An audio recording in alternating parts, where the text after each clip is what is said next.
ভূত আছে কনফার্ম। যাচ্ছি না কেন? ভূত খুঁজতে গিয়ে এরকম ভাবে বসে থাকা যায়?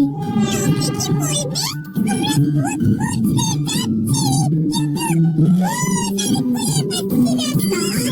যাচ্ছি। কিন্তু আমাদের অনেক রকম অভিজ্ঞতা হচ্ছে। এইবার এই ভাঙা বাড়িটাতে ভূত পাওয়া যাবে?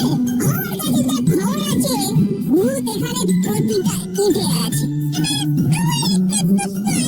বলে ফেল।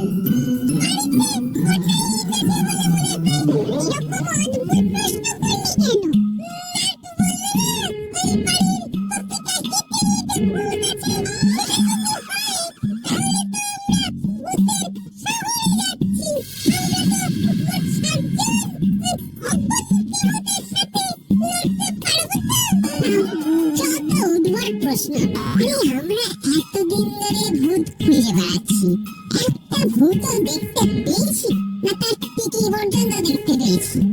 এইখানে যদি দু একটা ভূত বেশি পাওয়া যায় তাহলে তো তোয়া ভালো বল।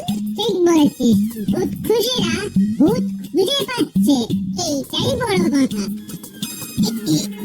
এই মেয়ে, তোরা অনেকক্ষণ ধরে কাজ করছিস, এবার বরং একটু খেয়ে নে।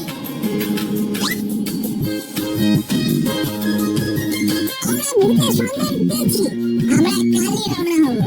শোন, রাঙা দাদুকে একবার জানিয়ে রাখ। নিশ্চয়ই, রাঙা দাদু ছাড়া ভূত খুঁজতে যাওয়ার কোনো অর্থই হয় না। তাহলে চলো রাঙা দাদুর ঘরে। কোথাও যেতে হবে না, আমি এসে গেছি।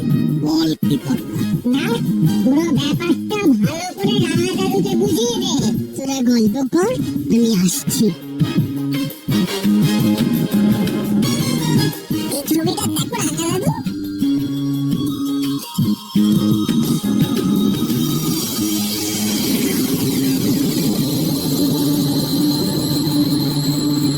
আমরা এখানেই থাকবো। এটা হলে খুব ভালো হয়। এটা তো আপনার বন্ধুর বাড়ি শুনলাম, আপনি কি যোগাযোগ করেছিলেন? হ্যাঁ, কেয়ারটেকার আসছে, আমার সঙ্গে কথা হয়েছে, এক্ষুনি এসে পড়লো বলে। আমি এসে পড়লাম বাবু। তুমি কোথা থেকে এলো? এই তো ওই সামনের রাস্তা দিয়ে। সাসপেক্টেড ভূত এলো যেন হাওয়ায় উড়ে।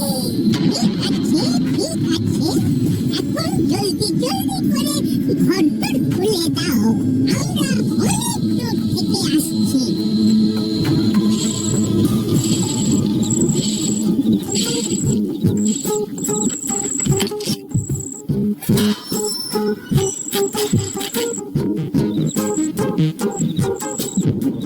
এই যে আমি তালা খুলে দিলাম, আপনারা ভেতরে যান।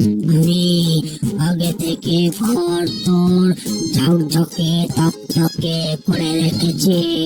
তাহলে সবাই ভেতরে চলুন। একটা কথা বলে যাই বাবুরা, এখানে আমি ছাড়া আর কিন্তু কোনো কেয়ারটেকার নেই। আমার নাম হাদু। যদি এসে বলে আমি কেয়ারটেকার, তাহলে আপনি বিশ্বাস করবেন না। কেন বিশ্বাস করবো না? সে কি তোর ডাকাত নাকি? ওর ডাকাত হলে তো ভালোই, কিন্তু কাকু তো মানুষ নয়। মানুষ নাই? তবে কি? কাকু মরে গেছে, আজ 3 বছর হয়ে গেছে। ঘুরে বেড়ায়? ওই কাকুই একমাত্র ঘুরে ঘুরে বেড়ায়। এই বাড়িটাকে তো খুব ভালোবাসতো ও, কিন্তু খুব ভালো বউ, কারো কোনো ক্ষতি করে না।